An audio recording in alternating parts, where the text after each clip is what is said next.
The Nobel Prize is awarded by Nobel Foundation.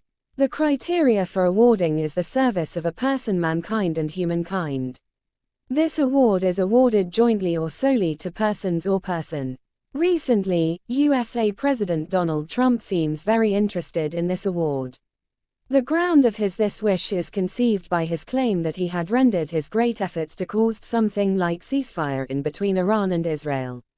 He also seems to claim he was the man who, by his personal efforts, convinced the two nuclear powers Pakistan and India to ceasefire. Under these two deeds, President Donald Trump wishes to be awarded with this Nobel Peace Prize. The president also desired a solution for the Kashmir issue between India and Pakistan, but India seems not interested in this matter. While Trump has not postulated the durable solution of Gaza. Eventually, Gaza needs to cease fire yet. Israel is still imposing war upon Gaza. Almost daily, people are killed. World was expecting for direct involvement of President Trump to visit Gaza and sit there for months to make Israel realize that if some injury is caused to him by Israeli bombardment in Gaza, then US will interfere in Israel for the mankind and humankind. The president may do this technique even now.